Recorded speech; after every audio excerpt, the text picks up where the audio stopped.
ولتكن منكم أمة يدعون إلى الخير ويأمرون بالمعروف وينهون عن المنكر وأولئك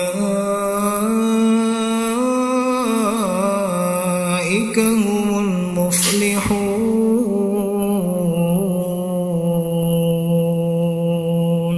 لبيك لا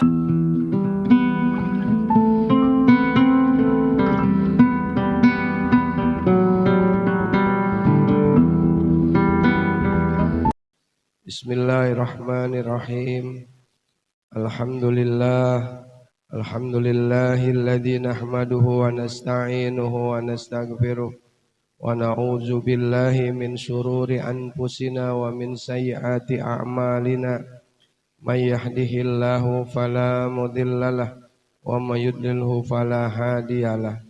Asyhadu an la ilaha illallah wahdahu la syarikalah wa asyhadu anna sayyidana wa nabiyyana Muhammadan abduhu wa rasuluh. Allahumma salli wa sallim wa karrim wa barik ala sayyidina Muhammadin wa ala alihi wa sahbihi ajmain. Amma ba'du fa inna asdaqal hadisi kitaballahi ta'ala wa khairal hadi hadi sayyidina Muhammadin sallallahu alaihi wasallam wa syarrul umuri muhdasatuha wa kullu muhdasatin bid'ah wa kullu bid'atin dalalah wa kullu dalalatin finnar. Qala al-musannifu rahimahullahu ta'ala wa nafa'ana bihi wa bi'ulumihi fid dharaini amin. Faslun fi bayani miftahil jannati wa hiya kalimatit tauhid wa hiya kalimatut tauhid wa kalimatul ikhlasi wa kalimatun najati.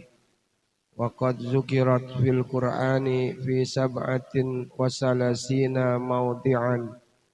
Qala al-musannifu rahimahullahu ta'ala wa ma'na la ilaha illallah la ma'buda bihaqqin kainun fil wujudi illallah ay yastahiqqu ay yazulla lahu kullu syai'in illallah. Qauluhu illallah birab'i badalun min mahali lama ismiha.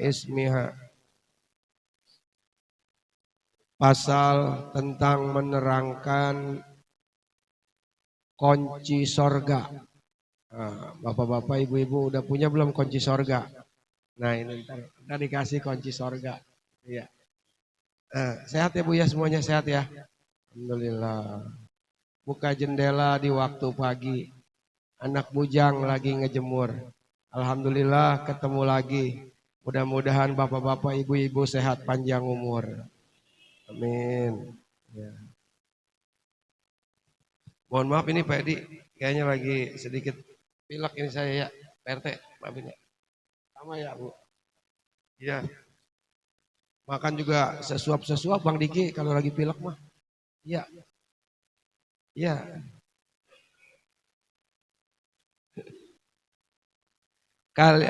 Miftahil jannah, tentang kunci sorga. Kunci sorga yaitu kalimat wahiyah kalimat tauhid, yaitu kalimat tauhid.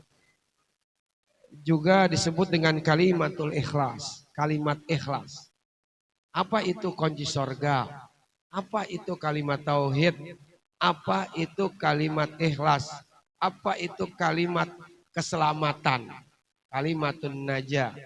Nah, kata ulama, kalimat itu yakni kalimat itu disebutkan di dalam Al-Quran hampir kurang lebih 37 maudian.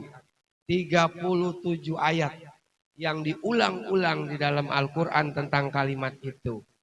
Apa itu kalimatnya? Yakni wa makna la ilaha illallah, la ma'buda bihaqqin, dan arti dari tidak ada Tuhan kecuali Allah, la ma'buda, tidak ada yang disembah, bihaqqin, dengan sebenar-benarnya, fil wujudi, di alam wujud, di alam nyata, di alam raya ini, di alam yang kelihatan ini, gitu. Illallah, kecuali Allah. Tuh, jadi makna la ilaha illallah artinya tidak ada yang disembah dengan sebenar-benarnya di alam dunia ini, di alam wujud ini kecuali Allah. Itu namanya kalimat tauhid. Kalimat tauhid ini juga merupakan prinsip dari para nabi dan para rasul. Jadi para nabi dan para rasul membawa ajarannya sama. Dari Nabi Adam sampai Nabi Isa, sampai Nabi Muhammad, itu bawa ajarannya sama. Wa ma arsalna min qablika illa nuhi ilai annahu la ilaha illa ana fa'budun. Tidaklah kami mengutus sebelum engkau Muhammad kecuali nuhi ilai, kami wahyukan kepada mereka, kepada para nabi dan kepada para rasul, annahu, bahwasanya la ilaha illa ana, tidak ada Tuhan kecuali aku. Maka ibadahlah kamu, sembahlah aku, kata Allah. Siapa anaknya ini? Ditafsirkan dalam surah At-Taha. Innani anallah, la ilaha illa ana. Nah, jadi innani anallah, sesungguhnya aku ini adalah Allah. Tuh, jadi yang menyebut Allah itu ya Allah. Jadi Allah itu siapa anaknya itu? Allah. Jadi Allah yang memberikan nama Allah ya Allah. Ya. Jadi semua nabi prinsipnya sama. Sama. Ajarannya sama. Walaupun dalam perjalanannya kemudian terjadi banyak penyimpangan.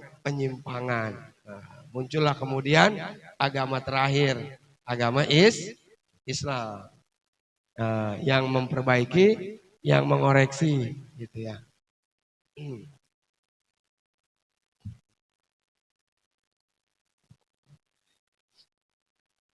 Jadi kalimat tauhid itu bahkan ada ulama yang mengartikannya itu la ilaha illallah, tidak ada Tuhan. Ada sebagian ulama yang menghindari kata-kata Tuhan ketika menerjemahkan la ilaha illallah. Sebab yang namanya Tuhan itu banyak. Dan dikhawatirkan ketika dia ngomong la ilaha, tidak ada Tuhan, dia mati. Berarti kan dia belum menyatakan Allah Tuhan dia, masih Tuhan-Tuhan yang lain. Makanya artinya itu kata ulama, la ilaha illallah, la ma'buda, tidak ada yang disembah, tidak ada sembahan.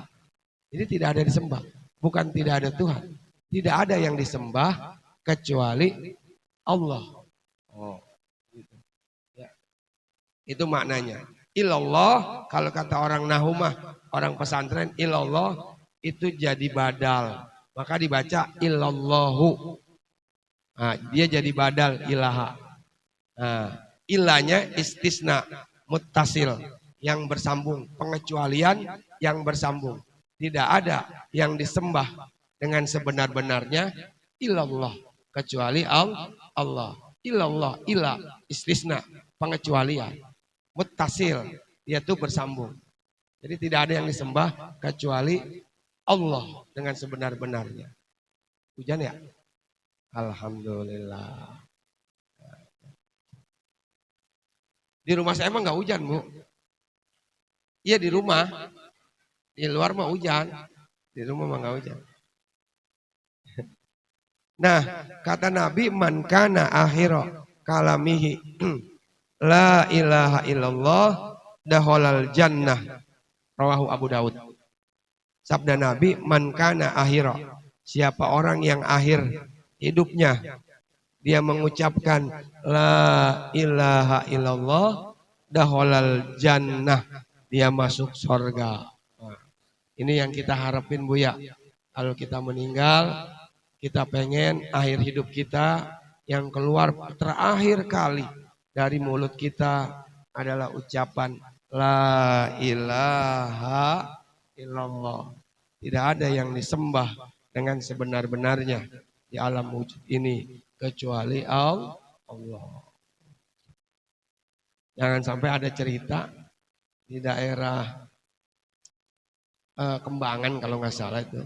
Itu ada orang ketika mau meninggal disuruh nyebut la ilaha illallah, dia ngomongnya apa? Moh. Apa tuh moh? Iya, hai Pak, la ilaha illallah, moh, gitu.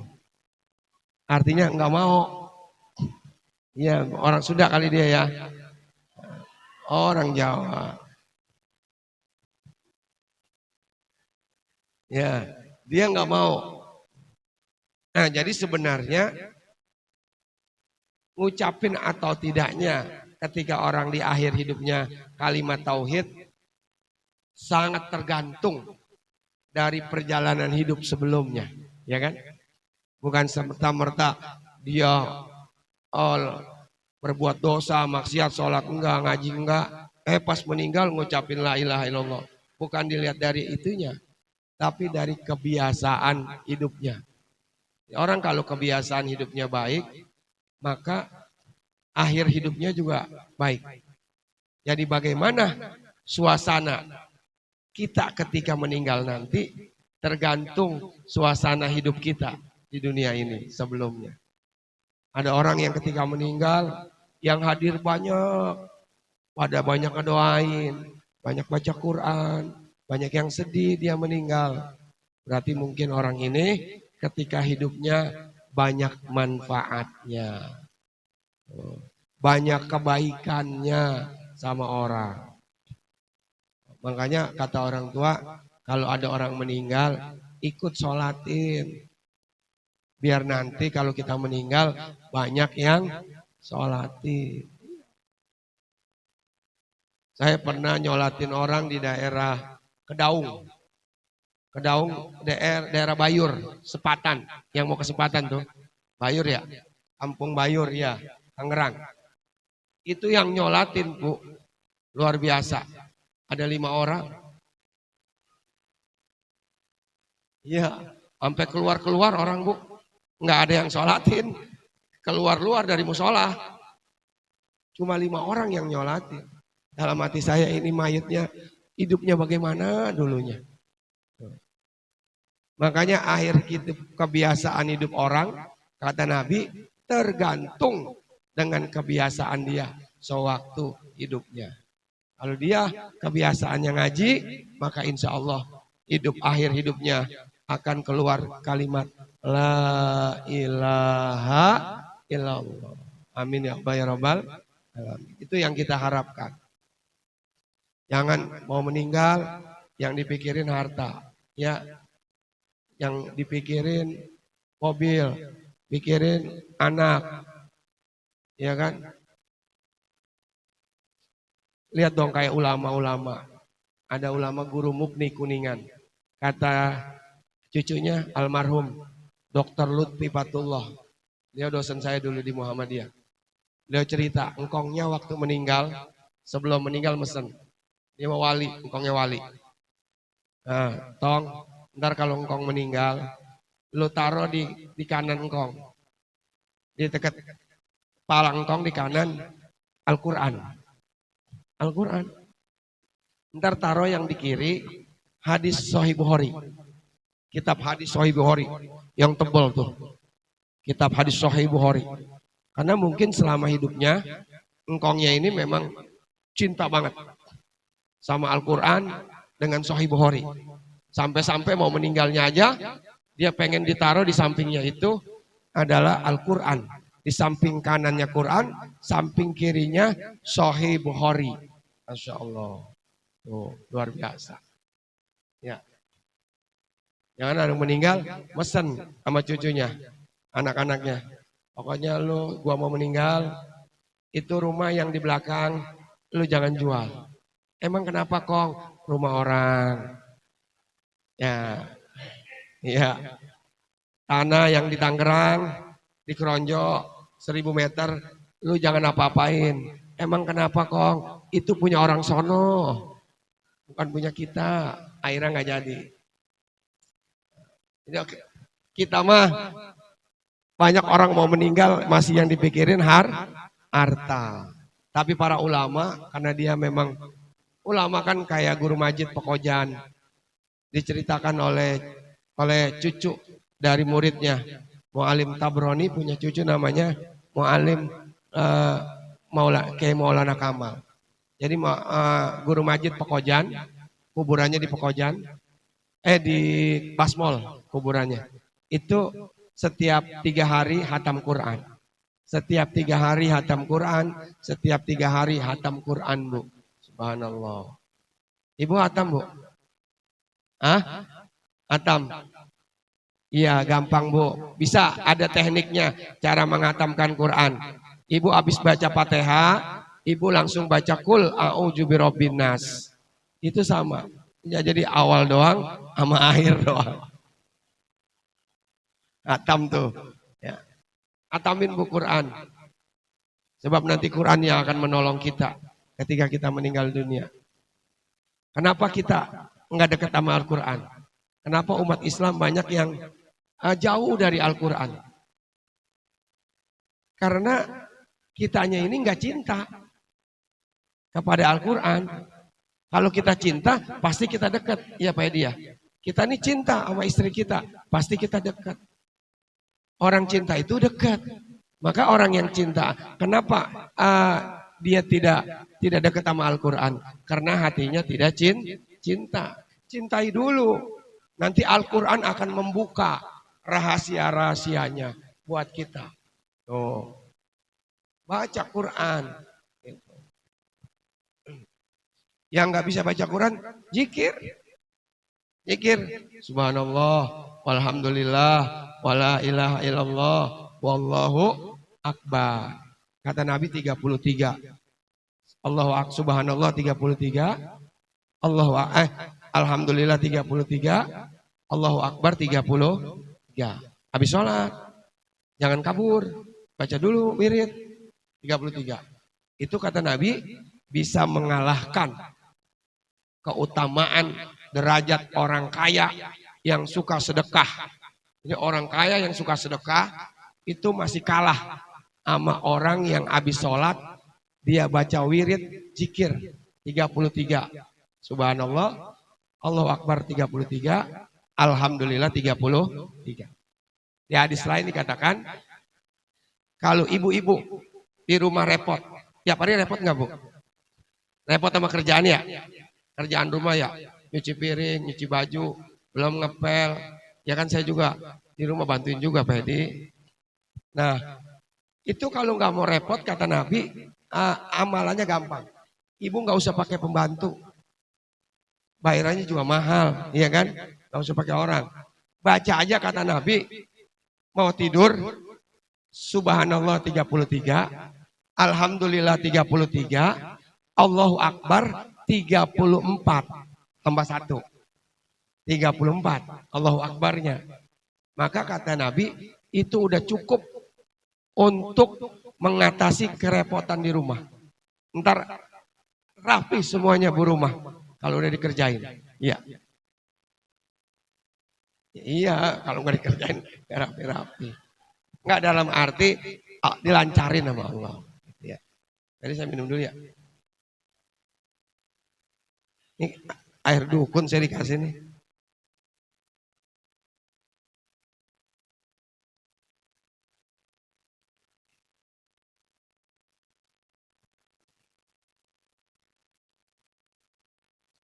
Nah, kita ini harus benar-benar paham. Jangan sekedar tahu arti kalimat tauhid, tapi kita tidak meyakininya, tidak memahaminya. Kalau kita yakin dengan kalimat la ilaha illallah, maka insya Allah hidup kita tuh akan selalu dibimbing sama Allah. Akhir hidup kita itu akan mengucapkan kalimat tauhid itu. Nah, bagaimana cara kita memahami kalimat tauhid? Ini yang paling penting. Kata ulama ada 5 kuncinya. Yang pertama, kita harus yakin bahwasanya alam raya ini, alam semesta ini ada penciptanya. Itu yang pertama keyakinan kita.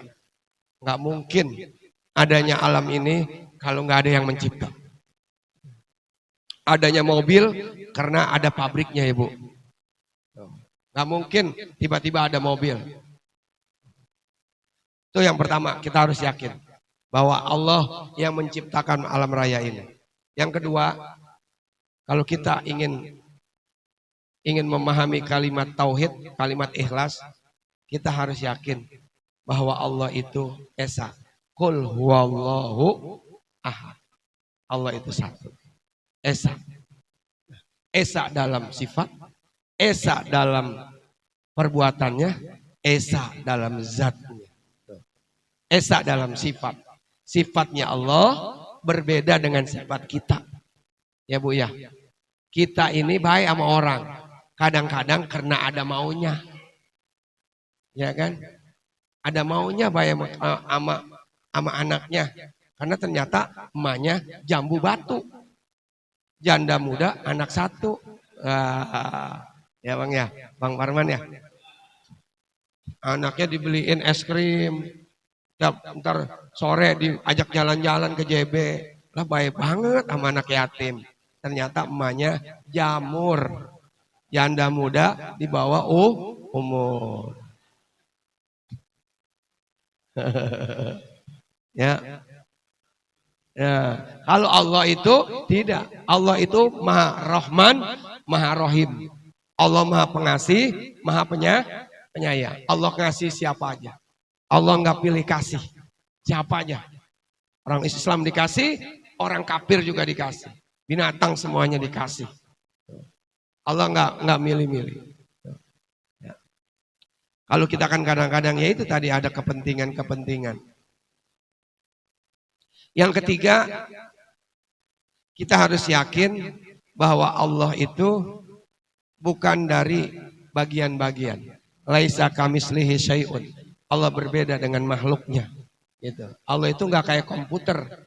Ada itu ya Bang Diki, ada apa tuh? Ada kameranya, monitor ya. Ada CPU-nya, ya Bu ya. Enggak kayak manusia. Manusia ada unsur air, ada unsur tanah, ada unsur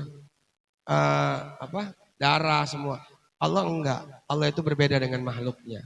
Tidak terdiri dari unsur. Yang keempat, segala sesuatu itu tidak ada sebelum Allah menciptakan. Itu harus kita yakin. Enggak ada dulu. Kita manusia enggak ada. Alam ini enggak ada. Tapi kemudian Allah ciptakan baru ada. Sedangkan Allah itu awalu wal akhiru. Enggak ada awalnya, enggak ada akhirnya. Allah satu-satunya yang mengatur alam raya ini. Harus kita yakin. Semua hidup ini diatur sama Allah. Udah ada ketetapannya. Udah ada takdirnya yang kemarin tuh. Kita belajar takdir tuh. Udah ada. Jangankan daun Bu. Daun tuh jatuh tuh. Daun. Itu tuh daun jatuh. Itu dia jatuhnya jam berapa. Menit ke berapa. Detik ke berapa. Itu udah ada catatannya. Jangankan daun. Kedipan mata kita ini. Mata kita suka kedip. Itu udah ada takdirnya. Udah ada takdirnya. Jadi kita harus yakin. Kita harus percaya sama takdir Allah. Yakin kepada Allah. Allah yang menetapkan semua umur kita. Kalau memang belum ajalnya, enggak bakalan mati. Walaupun semua orang nyumpahin dia. Enggak bakalan. Ya Bu ya, enggak bakalan mati. Kalau belum takdirnya. Walaupun dia mau bunuh diri, gara-gara diputusin pacar. Iya kan? Kan ada ya kan? Diputusin pacar, dia lari ke Robuaya. Kan ada rel kereta tuh. Iya kan? Dia bilang, saya enggak akan hidup tanpa dirimu. Lebih baik saya mati. Ya kan? Bang Saiful. Begitu namanya. Saiful. Ya. Ya, akhirnya dia tiduran tuh perempuan. Tiduran di rel. 30 menit. 1 jam. 2 jam. 3 jam. Kok kereta enggak datang-datang. ternyata relnya udah nggak kepake. Iya, jadi relnya mati, udah nggak ada. Akhirnya selamat. Ya biasa itu mah cewek mah modus supaya dibalik lagi gitu. Ya, kalau memang belum ajal nggak bakalan mati. Ya. Hah? Alhamdulillah nggak mati gitu ya. Padahal kalau kita nggak dapat sesuatu, itu bukan berarti kita harus stres. Maka orang yang nggak percaya sama takdir, nggak memahami takdir, hidupnya stres. Jadi orang kalau stres bu, itu berarti dia nggak beriman sama Allah. Orang yang hidupnya tenang, berarti dia percaya dengan takdir Allah. Tenang aja. Rezeki mau udah Allah yang ngatur, jalanin aja. Sebagai manusia, saya disuruh sama Allah wajib ikhtiar, wajib usaha. Kemudian kita tawakal, kita berdoa kepada Allah. Udah, tugas kita ikhtiar.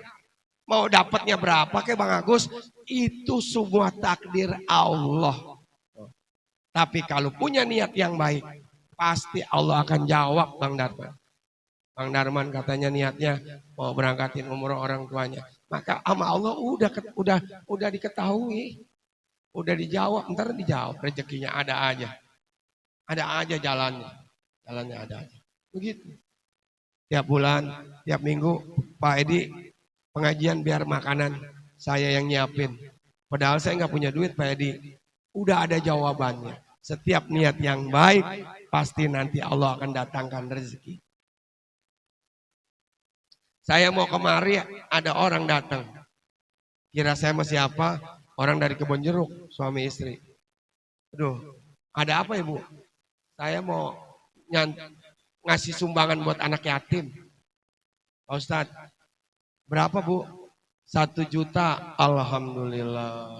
Emang kemarin-kemarin saya lagi mikir tuh, Bang Mawi ada mana Bang Mawi sama Pak Edi bertiga ngobrol di situ. Dari rumah Pak Bambang, Bang Ajat lagi nggak ada rumah Pak Bambang. Saya nongkrong di situ. Buat anak yatim, anaknya Pak Ustadz, pondok di Jawa, belum dikirimin duit. Kasihan juga Pak Edi. Saya bilang kalau ada rezeki mah, mudah-mudahan. Sama Allah dianterin, sama orang jauh lagi, orang Kebon Jeruk, bawa anak kecil lagi. Naik motor. Mana lakinya katanya kalau naik motor suka tidur sampai 2 lampu merah. Iya. Cerita sama saya itu sih bapak itu. Saya mah Pak kalau tidur di motor sampai 2 lampu merah lewat. Masya Allah. Ya anterin duit bu buat anak yatim udah ada. Udah dijamin sama Allah. Masya Allah. Kita harus yakin sama Allah. Yang penting wa mayattaqillaha yaj'alahu mahroja Bang Agus. Jadi rapiin dulu nih Bang Darman. Sholat kita rapiin. Ngaji kita rajinin. Jangan malam Selasa doang nih. Malam yang lain. Ibu-ibu juga, ibu ngaji bu ya? Malam lain ngaji? Iya ngaji. Banyakin majelis ilmu. Saya bilang di rumah Pak Bambang. Orang yang ngaji itu kata Nabi. Dia tidur. Dia jider. Dia ngajinya jider. Ngaji sambil nyender. Dia ngajinya jiler. Ngaji sambil ngiler. Ngaji, tidur, ngiler lagi. Itu dia nggak serius ngaji. Dia tidur. Dia nyender. Itu ada orang ibadah 700 orang. Tahajudnya tiap malam. Duhanya tiap hari. Puasanya Senin Kemis. Itu belum bisa ngalahin sama orang tuh yang lagi ngaji tidur. Ngaji tidur doang bu. Nggak dengerin nggak apa dia. Diam aja tidur. Itu sama orang yang ibadah sungguh-sungguh 700 orang. Itu nggak bakalan bisa ngalahin keutamaan orang yang ngaji bu. Masya Allah. Makanya nggak ada bu bekal yang kita bawa nanti ketika di alam kubur. Ngandalin amal mah susah. Kita mah sholat subuhnya aja kita mah matahari terbit ngikutin. Ya kan? Nah, apa yang bisa nyelamatin kita? Kita hadir di majelis ilmu. Itu, Masya Allah. Kata Nabi. Nah, jadi kita kembali. Kalimat tauhid kita harus yakin ketika kita mengucapkan la ilaha illallah. Kita di hati harus yakin tidak ada yang ngasih rezeki kecuali Allah. Tidak ada yang menghidupkan kecuali Allah. Tidak ada yang mematikan kecuali Allah. Kalau udah kita yakin itu semua, maka hidup kita tenang. Maka kalau kita masih galau, kita masih stres, berarti kita belum paham pelajaran takdir, percaya kepada takdir Allah. Orang yang yakin sama Allah, tawakalnya kuat. Kuat. Dia percaya kepada la ilaha illallah, dia tawakalnya kuat. Kata Nabi, dia tawakalnya kayak burung. Burung itu kata Nabi, pergi dari sarangnya dalam keadaan sangat lapar. Perutnya lapar tuh burung. Burung tuh kalau dia pergi dari sarangnya, perutnya lapar. Belum sempat nyarap nasi uduk, Bang Darman. Dia udah berangkat itu burung. Tapi sore hari dia pulang tuh burung, temboloknya udah gede. Tahu nggak tembolok? Tempat makannya, perutnya udah kenyang. Itu tawakalnya burung. Jadi burung pergi dalam keadaan lapar, pulang dalam keadaan kenyang. Kita harus seperti burung, tawakalnya. Artinya apa? Ikhtiar, usaha tanpa batas. Insya Allah. Yang ketiga, orang yang meyakini tauhid kepada Allah, maka dia nggak bakalan menghina orang, menyalahkan orang, nggak bakalan. Dia ada ngeliat orang, saya tuh orang jelek amat ya, nggak bakalan.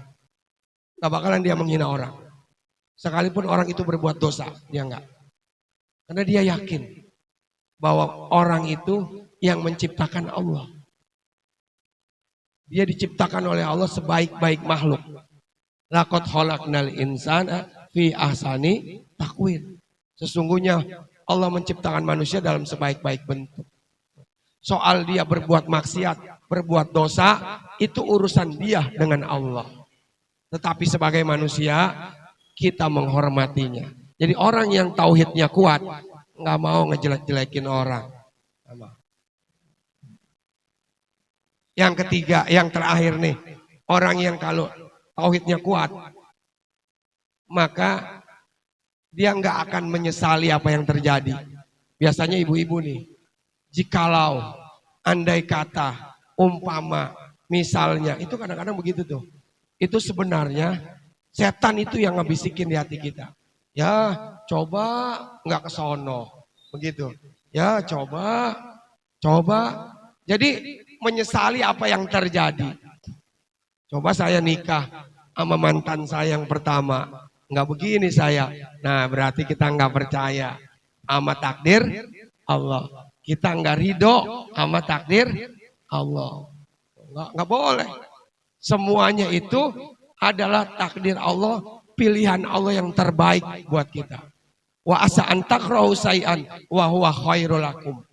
Bisa jadi kata Allah, engkau membenci sesuatu, tapi sesungguhnya itu baik buat kamu. Kalau istri kamu cerewet, istri kamu bewel, tapi sebenarnya itu adalah ujian buat kamu kata Allah. Tuh, di mana ada ayat sabar kalau nggak kita praktekin, gitu ya kan? Ngapain ada ayat sabar kalau kita nggak sabar, ya Pak ya? Ngapain ada ayat ikhlas kalau kita nggak ikhlas? Kita sabar. Jadi sesuatu yang buruk menurut kita belum tentu buruk dalam pandangan Allah. Gitu. Wa asa an tuhibbu syai'an wa huwa syarrul lakum. Bisa jadi engkau mencintai sesuatu, mencintai harta, benda, mobil, kedudukan, wa huwa syarrul lakum. Itu adalah buruk dalam pandangan Allah. Karena itu membuat kamu lalai daripada ngaji, sembahyang, ibadah, silaturahmi kagak, gara-gara dia usahanya maju, akhirnya dia nggak pernah mau ngaji. Alhamdulillah kita ditakdirkan Allah bisa hadir ya Bu ya di pengajian. Orang-orang kaya mah belum tentu Bu mau ngaji, betul ya Bu ya? Iya karena sibuk. sibuk nyari duit. Hanya kita bersyukur kepada Allah. Itulah makna dari la ilaha illallah. Makanya kata orang tauhid, kata orang tasawuf, la ilaha illallah itu diartikan wa kullu ma siwallahil asghar. Jadi Allah yang maha besar, tidak ada yang besar kecuali Allah. Tapi persoalannya, sudahkah kita membesarkan Allah dalam kehidupan kita? Itu yang kadang-kadang kita malah mengkecilkan Allah. Buktinya ketika suara azan memanggil kita, kita entar-entaran aja. Tanggung kerjaan, tanggung lagi ngobrol, tanggung kopi belum habis ya Bu ya, tanggung gosokan belum selesai. Tuh. Padahal yang manggil Allah.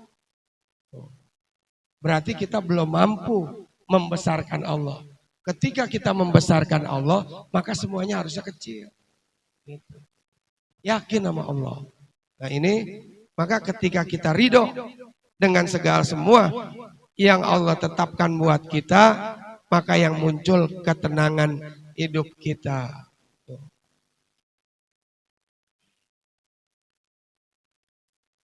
Jadi kalimat tauhid adalah kalimat ikhlas, kalimat yang mengajarkan keikhlasan. Tidak ada Tuhan, tidak ada yang disembah kecuali Allah. Jadi kita ibadah semata-mata hanya kepada Allah, bukan kepada yang lain. Nggak ada hubungan sama manusia. Saya mau ngaji, mau sholat, mau orang bilang rajin kayak, yang ngasih bisa rajin Allah. Yang bikin saya datang ke pengajian Allah. Yang bisa bikin saya ibadah, saya sholat Allah. Jadi itu kalimat tauhid, itu yang paling penting pokok. Makanya kenapa kita ngaji sebelum yang jauh-jauh ngajinya, pembahasannya yang tinggi-tinggi, kalimat tauhid dulu, pahamin. La ilaha illallahnya dulu, udah belum meresap ke dalam jiwa kita. Udah belum membentuk kepribadian kita. Udah belum mewarnai gerak kehidupan kita. Itu sebenarnya yang paling penting. Tuh. Jadi kalau kita udah yakin sama Allah, Allah yang ngasih rezeki, udah nggak usah khawatir. Jalanin aja hidup mah. Usaha aja kayak burung. Ntar juga ada rezekinya.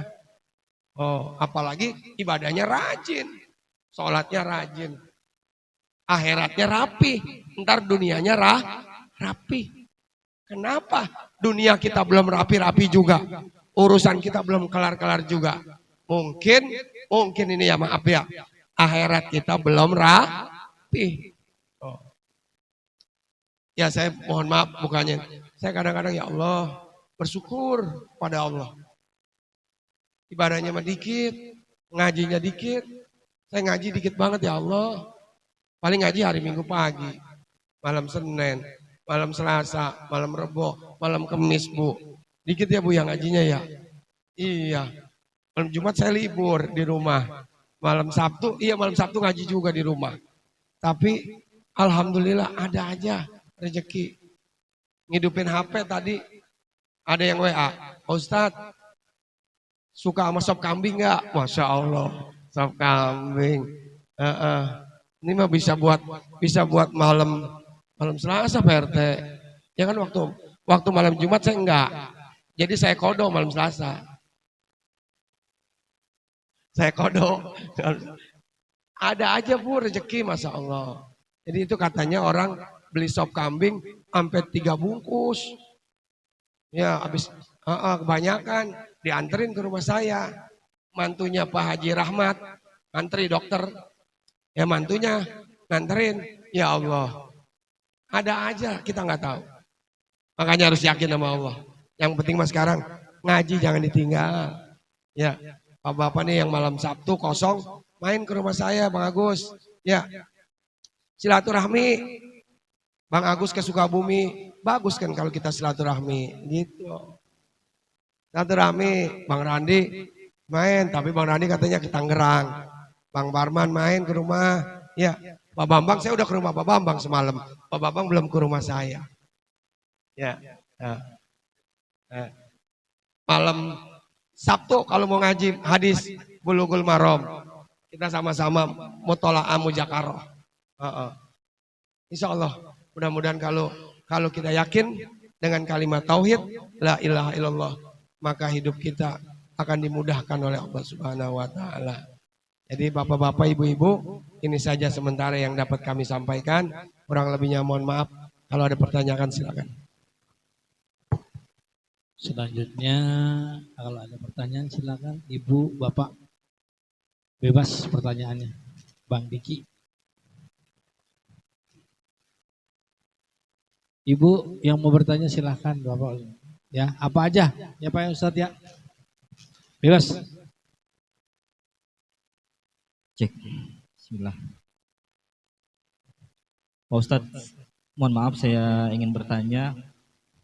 Yang pertama terkait tadi Pak Ustadz ada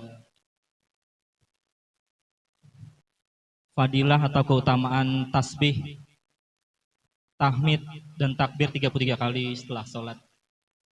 Banyak riwayat memang tentang keutamaan-keutamaan ibadah ya Ustadz. Salah satunya yang tadi setelah sholat zikir 33 kali. Lalu misalnya pas hari Jumat atau malam Jumat misalnya ada hadis tentang membaca Al-Kahfi maka akan diberikan keutamaan Allah naungi dengan cahaya sampai Jumat berikutnya. Dan hadis-hadis lain tentang keutamaan-keutamaan ibadah. Maksud saya, pertanyaan saya, apakah keutamaannya itu terikat waktu Pak Ustadz? Misalnya kita baca Al-Kahfi, tapi bukan hari Jumat. Apakah keutamaan yang tertera di hadis itu kita tidak dapatkan? Atau misalnya kita tasbih, tahlil, tahmid 33 kali. Tapi bukan setelah sholat, tapi di waktu-waktu yang lain sesuai dengan hadis tersebut. Apakah keutamaan itu tetap kita dapatkan? Itu yang pertama. Yang kedua, ini pertanyaan agak menyimpang sedikit Pak Ustadz, cuma berusaha mengkonfirmasi saja. Ketika tahlil, sering sekali ketika tahlil di beberapa rumah misalnya, tahlil dan doa kematian dan lain-lain, kita mengirimkan Al-Fatihah kepada salah seorang ulama ahli fikih sekaligus sufi yaitu Syekh Abdul Qadir Al-Jilani. Mengapa ke Syekh Abdul Qadir Al-Jilani? Padahal banyak ulama-ulama yang lain misalnya. Ada Imam Nawawi Al-Jawi, ulama guru seluruh dari ulama-ulama kita misalnya, atau Imam Syafi'i dan lain-lain. Mengapa seringnya tertuju kepada beliau gitu? Apa kaitan antara tahlil atau doa kematian dengan terkhusus Al-Fatihah kepada Syekh Abdul Qadir Al-Jilani? Sekian, terima kasih. Assalamualaikum warahmatullahi wabarakatuh. Iya Bang Diki, yang saya hormati, bahwasanya ketika habis sholat kita zikir, itu semua semata-mata kita ikutin karena berdasarkan ada dalilnya, ada rujukannya. Itu bisa dibuka di kitab Riyadhus Shalihin. Nanti kita akan sampai di akhir-akhir Riyadhus Shalihin itu ada yang namanya bab zikir, bab wirid, ratib, bab ratib. Wirid, ratib itu sama. Jadi ratib itu kumpulan zikir-zikir dari Nabi. Nah namanya ratib. Kita juga bisa bikin ratib sendiri. Kita kumpulin aja hadis-hadis tentang ratib. Lalu kita baca tiap malam apa. Nah itu zikir itu kita lihat juga konteks. Kalau Nabi bilang habis sholat kita zikir segini, maka keutamaannya insya Allah kita dapat. Tapi seandainya itu kita baca di luar dari habis sholat, nggak apa-apa, nggak masalah. Silakan aja zikir. Karena zikir itu kan seutama-utama ucapan, ya kan? Nah, itu boleh kita zikir, ibadah. Nah, kayak baca Al-Kahfi, baca Yasin. Ya, Yasin kan bukan cuma malam Jumat. Ada orang mau meninggal aja dibacain Yasin. Ya, karena Yasin itu disebut dengan qalbun Quran. Hatinya Al-Quran. Itu ada di hadisnya. Nah, tentang surah Yasin. Ustadz Abdul Somad sering ngebahas tuh tentang keutamaan Yasin karena dia banyak mendapat pertanyaan-pertanyaan itu. Ya silakan aja. Dan saya yakin semua yang dilakukan tradisi-tradisi orang tua kita, engkong kita, semua dari dulu tuh itu nggak mungkin nggak ada dalil. Semua ada. Semua ada. Cuma kitanya yang belum ketemu, kitanya belum paham. Tapi kalau kita lama-lama mendalami mengaji, oh iya. Kenapa orang harus baca Al-Kahfi? Kenapa orang baca Yasin? Kenapa orang baca surat Ar-Ra'du ketika orang mau meninggal supaya nyawanya cepat dicabut oleh malaikat? Itu kan baca surah Ar-Ra'du. Ya silakan aja, nggak apa-apa. Nah, berkaitan dengan tadi Syekh Abdul Qadir Jailani memang sangat populer di kalangan umat Islam di Indonesia, bahkan di negara-negara Asia itu memang di negara-negara ASEAN. Itu kayak di Singapura itu nggak boleh tuh ada acara yang menyalahi paham kayak sholawat apa. Di sono tuh harus sholawat, harus zikir. Di Singapura itu nggak ada paham-paham yang keras, Wahabi, nggak boleh. Karena itu mengganggu stabilitas negara. Singapura kan bukan Muslim, artinya pemerintahnya bukan. Jadi di sono tuh kalau kegiatan apa-apa udah disaring sama pemerintah, gitu. Nah, Syekh Abdul Qadir itu disebut dengan beliau adalah seorang wali, seorang ulama yang makomnya itu sejarahnya beliau kalau nggak salah seorang ulama di abad keberapa saya lupa, beliau lahir di Irak. Beliau di Irak ya. Beliau itu disebut dengan gelar Sultanul Aulia, rajanya para wali. Sehingga para wali-wali, para ulama-ulama mengirimkan Fatihah buat beliau. Nah ini kemudian para ulama ini diikutin sama murid-muridnya. Murid-murid sampai ke kita sekarang. Jadi kita itu ikut guru kita. Guru kita suka baca Syekh Abdul Qadir Fatihah. Kita juga ikut. Itu yang disebut dengan rentetan sana. Sampai saya ngaji nih. Saya ngaji sama guru saya. Guru saya ngaji sama guru saya. Gurunya terus guru sampai kepada Nabi. Nah itu biasanya disebutin bacaan Fatihah. Kayak saya kalau ngaji suka baca Fatihah buat guru saya yang udah meninggal. Nah itu karena saya masih punya hubungan sanad. Bab orang ngaji kalau nggak ada sanad bisa bahaya. Ya, dia bisa ngomong apa aja tanpa ada disaring-saring, tanpa dalil. Gitu ya Bang Diki ya. Jadi yang nggak baca juga ya nggak apa-apa sih. Mau ke Imam Syafi'i boleh. Bahkan kadang-kadang Imam Syafi'i kagak dibaca. Nggak dikirimin Fatihah Imam Syafi'i. Kalau saya mah kadang-kadang bacanya jamaah aja Bang Diki. Seluruh ulama Al-Fatihah. Itu aja. Ya nggak apa-apa. Siapa aja. Bahkan kita kalau lewat kuburan manapun ada makom ulama bacain Fatihah. Kirimin. Gitu. Ada nih kuburan Utan Jati, ibu-ibu lewat Utan Jati, bacain Fatihah buat para ahli kubur Utan Jati. Ntar lewat Tegal Alur, bacain Fatihah. Kali aja nanti kalau kita meninggal, ada orang yang mau bacain buat kita. Gitu. Jadi gitu Bang Diki ya. Jadi itu karena ngikutin guru-gurunya baca. Jadi bukan semata-mata siapa Syekh Abdul Qadir. Karena Syekh Abdul Qadir itu yang memang sejarahnya panjang. Beliau memang pahamnya paham tasawuf gitu. Pahamnya udah makomnya udah disebut dengan waliullah gitu ya. Kekasih Allah. Ya gitu begini. Ada lagi silakan Pak.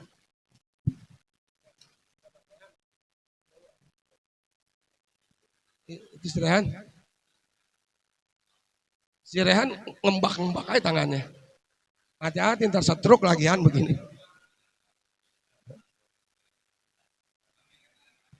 Oh, uji nyali. Ya Pak, silakan Pak.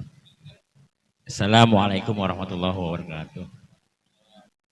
Waalaikumsalam warahmatullahi wabarakatuh. Ustadz, saya mau tanya ini Pak. Tadi kan bicara kita lewat kubur gitu Pak. Biasanya kan setelah kita ada yang meninggal tuh Pak dikubur. Setelah selesai tabur di kuburan itu. Air mawar. Itu tradisi apa syariah Pak? Katanya itu ada yang bilang itu kaum Kristen yang tabur kembang itu. Orang-orang Nasrani. Ya begitu ya Pak. Terima kasih Pak. Jadi dulu itu ketika Nabi sedang lewat sebuah kuburan dalam hadis Bukhari. Nabi sedang lewat Ini kuburan dua ini lagi disiksa dalam kubur, Pak. Cuma kan kita nggak tahu. Tapi Nabi dikasih tahu oleh Allah. Dibukakan hijab. Ini lagi disiksa. Yang satu disiksa gara-gara kencing. Kencingnya nggak bersih. Kencingnya nggak sampai habis. Kencingnya bentaran udah kabur. Nggak ngedehem dulu. Diurut-urut dulu biar keluar. Enggak. Jadi kalau sholat, air kencingnya masih ada di celana, di kain. Gak sah sholatnya. Nah ini nih, disiksa. Yang satu, ini disiksa karena orangnya hobinya ngaduin orang mulu.